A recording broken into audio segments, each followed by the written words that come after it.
Dear, आज हम बाकी टर्म्स जो है डिस्कस करने जा रहे हैं अपने बिजनेस टर्मिनोलॉजी के चैप्टर में। राइट, चलिए आज के टर्म्स यहाँ पे देखते हैं। सबसे पहले है टेक ओवर। टेक ओवर क्या होता है कि जब एक कंपनी दूसरी कंपनी का पूरा कंट्रोल अपने हाथ में ले लेती है तो इसको हम टेक ओवर कहते हैं। हॉस्टाइल टेक ओवर भी होता है, फ्रेंडली टेक ओवर भी होता है। राइट, ये आप सिक्योरिटी लॉ जब आप पढ़ेंगे तो आप टेक ओवर कोड्स पढ़ेंगे, टेक ओवर के बारे में पढ़ेंगे। नेक्स्ट टर्म हमारा है टेंजिबल एसेट्स। टेंजिबल एसेट्स उन एसेट्स को कहते हैं जो एसेट्स दिखती हैं। जितनी भी हमारी फिक्स्ड एसेट है, जैसे कि हम बिल्डिंग, मशीनरी, लैंड की बात कर ले, सबके सब टेंजिबल एसेट्स हैं। राइट, तो टेंजिबल एसेट्स उन एसेट्स को कहते हैं जिनको हम फिजिकली टच कर सकते हैं, देख सकते हैं। जो भी हमारे real estate, land, machinery, equipments होते हैं वो सब आपके टेंजिबल एसेट्स में आते हैं। टैरिफ जीएसटी में आपका जो आपका गुड्स एंड सर्विस टैक्स है वहाँ पे टैरिफ रेट दिए रहते हैं। टैरिफ रेट यानी कि जिस परसेंटेज से आपका टैक्स का जो ड्यूटी है, ड्यूटी आपको पे करना है, जीएसटी आपको पे करना है, एक्साइज और कस्टम और जीएसटी में, उसको हम टैरिफ यहाँ पर बोलते हैं। टैक्स हॉलीडे, जितने भी टाइम पीरियड के लिए अगर टैक्स में कोई सेक्शन है या आप कह लीजिए कि कोई और लॉ है जिसके कारण बिजनेस को एक पर्टिकुलर टाइम पीरियड तक जो है टैक्स उसकी अर्निंग पे नहीं करना है, तो वो उस बिजनेस के लिए टैक्स हॉलीडे जो है वो होगा। नेक्स्ट टर्म आपका आ रहा है टैक्स लेन। टैक्स लेन ये होता है कि अगर आपका बिजनेस जो है, जो भी बिजनेस के ऊपर टैक्स बनता है वो टैक्स पे करने में फेल रहता है, तो government entity Indian revenue services, जिसके अंडर में आपका इनकम टैक्स डिपार्टमेंट आता है, वो आपके बिजनेस की किसी भी एसेट को सीज कर सकते हैं और उसे बेचकर आप अपना जो टैक्स रेवेन्यू है गवर्नमेंट जो है कलेक्ट कर सकती है। तो कोई भी एसेट वो सीज कर सकते हैं। इवन अगर लिक्विडेशन की ज़रूरत है, बिजनेस को बंद करने की ज़रूरत है क्योंकि आपके ऊपर टैक्स डेट बहुत ज़्यादा बढ़ गया है, तो वहाँ पर वो आपकी जो कंपनी की एसेट्स हैं उनको सीज कर लेंगे, रोक कर रखेंगे जब तक आप उनके टैक्स का जो है पेमेंट नहीं हो जाएगा। नेक्स्ट आप टर्म देख रहे हैं टेंडर। मैंने आपको ऑलरेडी बताया हुआ है कि अगर गवर्नमेंट या कंपनी को बल्क में कोई सामान बाय करना है या कोई सर्विस लेनी है, जैसे कैब सर्विस होता है या कोई और सर्विस लेनी है, या आप कह लीजिए कि जैसे कंस्ट्रक्शन करवाना है, तो वो टेंडर्स निकालते हैं और आपसे पूछते हैं कि आप किस प्राइस में उनको गुड्स प्रोवाइड करवाना चाहेंगे या आप किस प्राइस में उनको सर्विसेज देने के लिए रेडी हैं। तो वहाँ पे बोली लगती है। ये याद करिए, हमने earnest money deposit EMD amount जब पढ़ा था तो हमने वहाँ पर टेंडर के बारे में पढ़ा था। राइट, टर्म लोन एक पर्टिकुलर टर्म के लिए मिलता है, एक पर्टिकुलर पीरियड के लिए मिलता है। तो कई सारे बिजनेस है 5 साल का लोन ले सकते हैं बैंक से, तो एक पर्टिकुलर टाइम पीरियड के लिए जब लोन लिया जाता है तो उसको हम टर्म लोन बोलते हैं। टेस्टिमोनियल जो एक रिस्पॉन्सिबल पर्सन है वो किसी और व्यक्ति के लिए टेस्टिमोनियल दे सकता है, यानी कि एक सर्टिफिकेट इशू कर सकता है कि जो दूसरा व्यक्ति है उसका कंडक्ट, उसकी एबिलिटी, उसकी क्वालिफिकेशन, उसके क्रेडिट के बारे में एश्योर करने के लिए कि हाँ इस व्यक्ति में इसका बिहेवियर अच्छा है, इसमें ये एबिलिटी है, दैट इज़ कॉल्ड टेस्टिमोनियल। जैसा कि आपने जनरली देखा होगा लोग अपने लिए बहुत सारे टेस्टिमोनियल्स जो है दूसरों से कभी लिखवाते हैं। राइट, तो वहाँ पे आप ये टेस्टिमोनियल टर्म जो है वो यूज़ करते हैं। नेक्स्ट टाइटल का मतलब अगर लॉ में मैं बात करूँ तो ओनरशिप का मतलब होता है legal recognition of the ownership of the property, यानी एक पर्टिकुलर प्रॉपर्टी पे टाइटल किसका है, यानी कि ओनरशिप किसका है। टॉर्ट हम सिविल रॉन्ग को बोलते हैं, लेकिन हर एक सिविल रॉन्ग जो है टॉर्ट नहीं होता है। टॉर्ट का बेसिकली मतलब क्या है, ये एक फ्रेंच वर्ड है। राइट, इसके इक्विवेलेंट अगर मैं इंग्लिश वर्ड बोलूँ तो रॉन्ग होता है, और इसका जो ओरिजिन है वो लैटिन वर्ड से हुआ है। पूरा चीज़ जो है टॉर्ट के बारे में आपके कोर्स में डियर लॉ ऑफ टॉर्ट है, तो वहाँ पे आप इसको डिटेल में पढ़ेंगे। Total quality management. Total quality management ये कॉन्सेप्ट है, जापानीज का दिया हुआ कॉन्सेप्ट है ये। टोटल क्वालिटी मैनेजमेंट में आप ये देखेंगे कि जैसे आप ज्वेलरी लेते हैं या हॉलमार्क ज्वेलरी लेते हैं या कोई इलेक्ट्रॉनिक आइटम्स लेते हैं, तो उसमें स्टार से पता लगता है कि वो इलेक्ट्रिसिटी ज़्यादा कंज्यूम करेगा कि कम कंज्यूम करेगा। तो ये जो है टोटल क्वालिटी मैनेजमेंट के सिंबल्स हैं, राइट। ISO सर्टिफिकेशन आपने सुना होगा, ठीक है। तो ये एक मैनेजमेंट में कॉन्सेप्ट होता है कि कस्टमर सेटिस्फैक्शन के लिए जो प्रोडक्ट की क्वालिटी है वो बहुत अच्छी रहनी चाहिए। नेक्स्ट टर्म आप देख रहे हैं ट्रेड डिस्काउंट। ट्रेड डिस्काउंट का एक टाइप है जो कि जनरली जैसे आपने देखा होगा मेडिसिन पे, बुक्स पे एक सर्टेन परसेंटेज से डिस्काउंट मिलता ही मिलता है, तो उसको हम ट्रेड डिस्काउंट कहते हैं। बेसिकली प्राइस फ्लक्चुएशंस से बचने के लिए ये जो ट्रेड डिस्काउंट है ये दिया जाता है। ट्रेडमार्क, अगर आपने कोई लोगो अपने बिजनेस का बनाया हुआ है, कोई आपके बिजनेस का नाम है, एक डिस्टिंक्टिव मार्क है, साइन या सिंबल है, तो आप उसको इंटेलेक्चुअल प्रॉपर्टी में ट्रेडमार्क के थ्रू जो है वो सिक्योर करवा सकते हैं। वो नाम, वो सिंबल जो है और कोई नहीं ले पाएगा अगर आपने ट्रेडमार्क के थ्रू उसको सिक्योर करवा लिया है। ट्राई का फुल फॉर्म होता है telecom regulatory authority of India. Try जो है जितनी भी टेलीकॉम ऑर्गेनाइजेशंस हैं उनको कंट्रोल करता है। Transmission, share transmission, company law में आप ये टर्म पढ़ेंगे।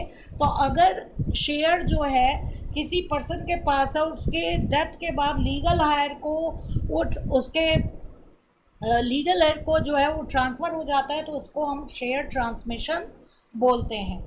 Treasury bill money market instrument होता है। मनी मार्केट इंस्ट्रूमेंट मतलब जो शॉर्ट टर्म के लिए इंस्ट्रूमेंट होता है, ये गवर्नमेंट के थ्रू जो है इशू किया जाता है। डिस्काउंटेड प्राइस पे इशू किया जाता है और मैच्योरिटी डेट पे, जैसे 90 डेज़ का ट्रेजरी बिल हो गया, राइट, 120 डेज़ का ट्रेजरी बिल हो गया, गवर्नमेंट इशू करती है, कुछ कम प्राइस पे इशू करती है, और जब वो टर्म पूरा हो जाता है 90 डेज़ या 120 डेज़ का, तो जो इसके फेस वैल्यू रहती है उसके बराबर का अमाउंट जो है गवर्नमेंट पे कर देती है। तो ट्रेजरी बिल काफ़ी शॉर्ट टर्म इन्वेस्टमेंट के लिए अच्छा माना जाता है, सिक्योर भी रहता है क्योंकि गवर्नमेंट जो है उसको इशू करती है। नेक्स्ट टर्म हम देख रहे हैं ट्रेसपास का मतलब होता है अगर कोई व्यक्ति किसी और व्यक्ति की प्रॉपर्टी में बिना उसके परमिशन के एंट्री करता है तो ये लॉ में पनिशेबल है और इसको हम ट्रेसपासिंग बोलते हैं। ये आप लॉ ऑफ टॉर्ट में पढ़ेंगे। लॉ ऑफ टॉर्ट में इसका एग्जांपल्स आते हैं। तो अगर सपोज किसी की प्राइवेट प्रॉपर्टी है और वहाँ पे आप जाके उसका स्विमिंग पूल यूज़ कर ले रहे हैं तो ये लॉ ऑफ टॉर्ट में ट्रेसपासिंग कहलाएगी और ये पनिशेबल है। ट्रस्टी अगर हम बात करें, ट्रस्टी टर्म बहुत जगह आता है। इसमें क्या होता है कि एक पर्सन जो जिसको कि ट्रस्टी बनाया जाता है उसको पूरी जिम्मेदारी दी जाती है कि वो और किसी के बिहाफ पे काम करता है। फॉर एग्जांपल जैसे आप समझ लीजिए, जैसे कि सपोज पेरेंट्स है तो पेरेंट्स अपने जीते जी अपने बच्चे के लिए ट्रस्टी अपॉइंट कर सकते हैं कि अगर उनकी डेथ हो जाती है तो उनकी डेथ के बाद उनके बच्चे की प्रॉपर्टी का जो देखरेख करेगा उस व्यक्ति को हम ट्रस्टी बोलते हैं। वैसे आपके एग्जीक्यूटिव के सिलेबस में इंडियन ट्रस्ट एक्ट जो है वो आप पढ़ेंगे, वहाँ पे आपको ट्रस्टी का मतलब और अच्छे से समझ में आएगा। तो किसी भी चीज़ के लिए ट्रस्टी बनाया जा सकता है। मैं सपोज अगर किसी पर्सन को चाहिए कि उनकी डेथ के बाद उनकी जो प्रॉपर्टी है वो किसी अनाथालय के काम में आए तो वो पर्सन भी एक ट्रस्टी बना सकता है। एक जिस पर्सन पे उसको भरोसा है उस पर्सन को एज अ ट्रस्टी अपॉइंट करके ये बोल सकता है कि मेरी डेथ के बाद मेरी प्रॉपर्टी की सारी देखभाल तुम करोगे और इस प्रॉपर्टी का पूरी तरीके से जो यूज़ है वो अनाथालय के लिए किया जाएगा। तो ट्रस्टी एक ऐसा पर्सन होता है जो कि और किसी के बिहाफ पे प्रॉपर्टी होल्ड करता है, ट्रस्ट में होल्ड करता है कि वो और किसी दूसरे पर्सन को उस प्रॉपर्टी का बेनिफिट जो है दे पाए, राइट। नेक्स्ट टर्म है टर्नओवर जनरली हम साल भर के जो भी सेल्स होती है किसी भी गुड्स या सर्विसेज को सेल करके उसको हम टर्नओवर बोलते हैं। नेक्स्ट टर्म हम देख रहे हैं अंडरराइटर। अंडर राइटर की अगर हम बात करें तो अंडर राइटर एक पर्टिकुलर कमीशन पे एक कंपनी के शेयर्स बेचता है, और अंडर राइटर और ब्रोकर में ये अंतर होता है कि in the case of under writing of share, अगर शेयर्स नहीं बिक पाते हैं तो बचे हुए शेयर्स अंडर राइटर को खुद बाई करने पड़ते हैं, जबकि ब्रोकर केवल शेयर्स बिकवाता है। अगर शेयर्स नहीं बिक पाते हैं तो उसको खुद बाई नहीं करने होता है, उसको अपने बेचे गए शेयर्स पे कमीशन मिलता है। अंडर राइटर को भी अपने बेचे गए शेयर्स पे कमीशन मिलता है। एक तरीके से अगर अंडर राइटर को कंपनी ने काम दे दिया है तो उसको टेंशन फ्री हो जाती है वो, क्योंकि अगर शेयर्स नहीं बिकेंगे तो वो अंडर राइटर जो है वो शेयर्स उसको खरीदना पड़ेगा, right. Unsecured loan, unsecured loan ऐसे लोन को कह रहे हैं जहाँ पे लोन के अगेंस्ट कोई भी सिक्योरिटी नहीं रखी गई है, वहाँ पे ज़्यादा हायर रिस्क होता है। अनसिक्योर्ड लोन का जो इंटरेस्ट रेट है वो भी हाई होता है, क्योंकि रिस्क हाई है तो इंटरेस्ट रेट भी आपका हाई होगा। क्रेडिट कार्ड जनरली आपके अनसिक्योर्ड लोन में ही आते हैं। यूजरे, यूजरे क्या होता है कि अगर सपोज किसी ज़रूरतमंद को बहुत ज़रूरत है, उस समय हाई इंटरेस्ट रेट से जो है लोन प्रोवाइड किया जाता है। जैसे गांव में साहूकार जो है काफ़ी हाई इंटरेस्ट रेट पे गांव को, किसानों को, क्योंकि वो लोन के लिए डेस्परेट होते हैं, उनकी जो नीड ऑफ मनी है उसको पूरा करने के लिए हाई इंटरेस्ट रेट से अगर लोन दे रहे हैं तो वहाँ पे आपका ये टर्म आएगा यूजर है, राइट। वकालतनामा, वकालतनामा क्या होता है कि अगर कोई एडवोकेट है उसने एलएलबी कर लिया है तो जो वकालतनामा उसके पास डॉक्यूमेंट होता है वो उसको प्रेजेंट करना पड़ता है कि हाँ वो केस जो है लड़ सकता है। तो एक एडवोकेट वकालतनामा के ज़रिए जो है किसी एक पार्टी को कोर्ट में रिप्रेजेंट कर सकता है कि हाँ मैं इस पार्टी का वकालतनामा मेरे पास है, इस पार्टी के बिहाफ पे मैं जो है केस लड़ सकता हूँ, right. Vanilla issue, vanilla issue एक फिक्स्ड रेट का इशू है जिसमें जनरली कोई खास टर्म्स एंड कंडीशंस नहीं होंगी, जो अनयूजुअल टर्म्स एंड कंडीशंस नहीं होंगी, जो चला आ रहा है वही टर्म्स एंड कंडीशंस के साथ वनीला इशू आया होगा।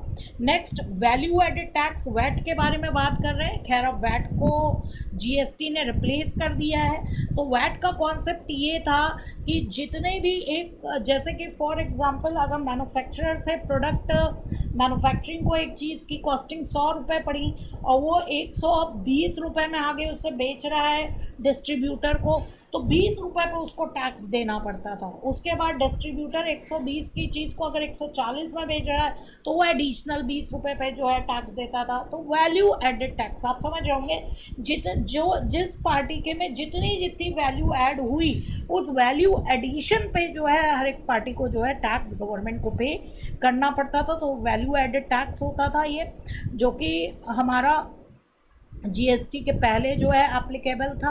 नेक्स्ट वेंचर कैपिटल, अगर कोई ऐसा बिजनेस है जिसमें हाई रिस्क है, एकदम न्यू आइडिया है, राइट, तो वहाँ पे अगर लोग कैपिटल लगाते हैं तो उसको वेंचर कैपिटल कहते हैं। यहाँ पे रिस्क जो है हाई होता है। जो भी इन्वेस्टर होता है उसको उस एंटरप्राइज में ओनरशिप मिलता है, ओनरशिप भी वो ले सकता है और फिक्स्ड रेट ऑफ रिटर्न अगर लेना चाहे तो वो ले सकता है। वीज़ा, वीज़ा आपको डीएल मालूम होगा, पासपोर्ट के साथ ये टर्म जनरली यूज़ होता है। अगर आप कहीं फॉरेन इंडिया के बाहर जा रहे हैं घूमने के लिए तो टूरिस्ट वीज़ा लगता है, आप पढ़ाई करने के लिए जा रहे हैं स्टूडेंट वीज़ा लगता है। तो वीज़ा की बहुत सारी कैटेगरी होती है, तो अगर आप इंडिया के बाहर जा रहे होते हैं तो वीज़ा लगवाने की ज़रूरत पड़ती है। नेक्स्ट आपका टर्म है वाउचर। वाउचर क्या होता है? एक डॉक्यूमेंट होता है, कोई भी अकाउंटिंग ट्रांजैक्शन हो, जैसे कि फॉर एग्जांपल आप कहीं से सामान खरीद के लाते हैं तो जो इनवॉइस है वो वाउचर का काम करेगा। आप अगर सामान सेल कर रहे हैं तो जो कैश मेमो है वो वाउचर का काम करेगा। तो हर एक ट्रांजैक्शन के पीछे जो एविडेंस के तौर पे जो डॉक्यूमेंट होता है उसको हम वाउचर बोलते हैं। नेक्स्ट टर्म है वेजेस। जो भी हमारे वर्कर्स जो फैक्ट्री में काम करते हैं, जो मजदूर काम करते हैं, उनको जो हम रेमनरेशन काम करने के बदले पे करते हैं, वहाँ पे टर्म हमारा वेजेस टर्म जो है वो यूज़ होता है। वारंट। वारंट डियर ये अरेस्ट वारंट नहीं है, ये अरेस्ट वारंट नहीं है, ये वारंट टर्म एक जनरली शेयर मार्केट में यूज़ होने वाला टर्म है। जैसे कि सपोज आपने किसी कंपनी के डिवेंचर्स खरीदे, कंपनी ने डिवेंचर्स के साथ आपको शेयर वारंट दे दिया, इट मीन्स आप एक पर्टिकुलर टाइम पीरियड के बाद उस वारंट को के बदले में कंपनी के शेयर्स जो हैं वो ले सकते हैं। तो इस टाइप का आपको एक ट्रेडेबल इंस्ट्रूमेंट मिला है जो कि होल्डर जिसके पास भी वारंट होता है उसको राइट देता है कि उस वारंट के बदले एक सिक्योरिटी वो जो है ले सकता है, चाहे वो डिवेंचर ले सकता है, चाहे वो शेयर ले सकता है, जब स्पेसिफाइड टाइम बीत जाता है या स्पेसिफाइड कंडीशन जो है वो पूरी हो जाती है, राइट।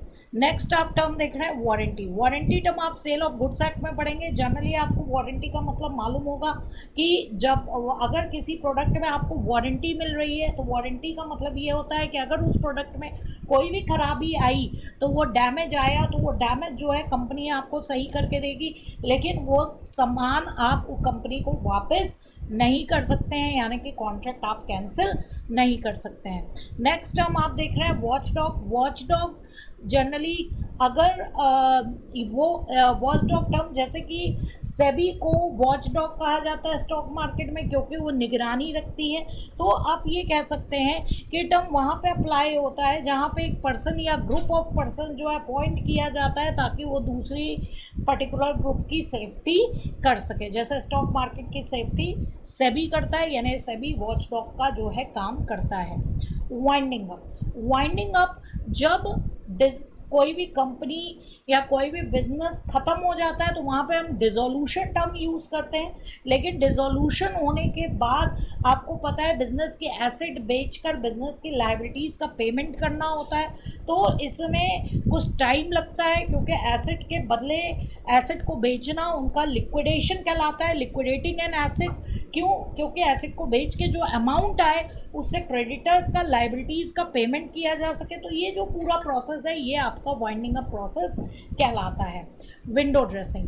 विंडो ड्रेसिंग अगर कोई कंपनी है और उसकी फाइनेंशियल पोजीशन अच्छी नहीं है लेकिन वो अपनी बैलेंस शीट को ऐसा शो कर रही है कि उसकी फाइनेंशियल पोजीशन बहुत अच्छी है ताकि उसको इजीली बैंक वगैरह से लोन मिल जाए, तो इसको आप बोलेंगे कि कंपनी ने बैलेंस शीट पर विंडो ड्रेसिंग कर रखी है, यानी कि उसको सजा सवार रखा है ताकि वो बेटर दिखे, अच्छी दिखे, जबकि एक्चुअल सिचुएशन जो है वो अच्छी नहीं है। तो वहाँ पे टर्म यूज़ होता है विंडो ड्रेसिंग। वैसे ये अनएथिकल है, राइट। यहाँ पे वॉल्फ टर्म ये आ रहा है कि जब कोई ग्रुप ऑफ पर्सन्स आप कह लीजिए मार्केट के शेयर मार्केट के प्राइसेस को मैनिपुलेट करने की कोशिश करते हैं, अपनी तरफ मोड़ते हैं, तो वहाँ पे वॉल्फ मार्केट टर्म जो है वो यूज़ होता है, राइट। नेक्स्ट टर्म आप देख रहे हैं वर्किंग कैपिटल। वर्किंग कैपिटल जो रोज़मर्रा के यूज़ में आने वाली कैपिटल है। जब हम बिज़नेस करते हैं तो डे टू डे में हमें कुछ पे करना है, सैलरी पे करना है, रोज़ के खर्चे हैं, पेटी कैश है, ठीक है। तो ये जो डे टू डे खर्चे हमें रेंट पे करना है, इसकी जो ज़रूरत होती है उसको हम वर्किंग कैपिटल बोलते हैं। नेक्स्ट टर्म आपका रिट है। रिट जनरली लॉ में यूज़ होता है। तो कोई भी जज है, कोई भी अथॉरिटी है, वो अगर कोई डॉक्यूमेंट इशू कर रही है केस के रिस्पोंडेंट को कि हाँ उसको रिस्पोंडेंट को ये पर्टिकुलर काम करना है या नहीं करना है, उसको रिट बोलते हैं, राइट। रिट पिटीशन क्या होता है? रिट पिटीशन रिट इशू करवाने के लिए अगर एक पार्टी कोर्ट में रिक्वेस्ट कर रही है, याचिका डाल रही है कि हाँ दूसरी पार्टी को ये रिट इशू की जाए, तो वहाँ पे हमारा टर्म जो है रिट पिटीशन टर्म जो है वो यूज़ होगा, राइट। राइट ऑफ जब हम फिक्स्ड एसेट को डेप्रिशिएट करते हैं धीरे धीरे, या जैसे कि हमने अमोर्टाइजेशन टर्म पढ़ा था कि कोई भी फिक्टिशियस एसेट है, प्रिलिमिनरी एक्सपेंसेस है, उनको धीरे धीरे हम कैंसिल करते हैं, ख़त्म करते हैं, तो उसको हम राइटिंग ऑफ कहते हैं। डेप्रिसिएशन भी आपका क्या है? राइटिंग ऑफ एसेट है, राइट।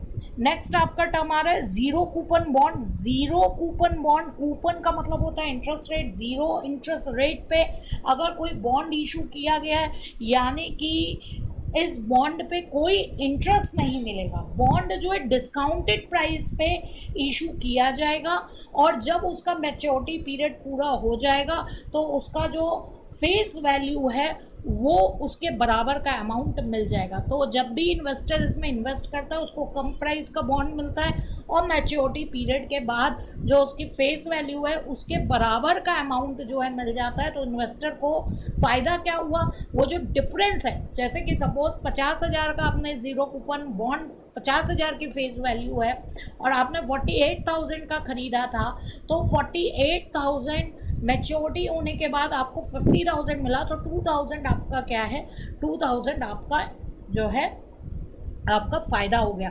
तो जैसे ट्रेजरी बिल के बारे में मैं बता रही थी, वैसे ही ज़ीरो कूपन बॉन्ड होता है, लेकिन ज़ीरो कूपन बॉन्ड आपका थोड़ा लॉन्ग पीरियड के लिए होता है। ये तो मैंने आपको एग्जाम्पल बताया था। आई होप आपको सारे टर्म्स जो हैं क्लियर हो गए होंगे और इसी के साथ हमारा इतना लॉन्ग चैप्टर जो है वो ख़त्म होता है। आपको किसी भी टर्म में कोई भी इशू आता है तो आप मेरे को जो है मैसेज कर सकते हैं। Thank you.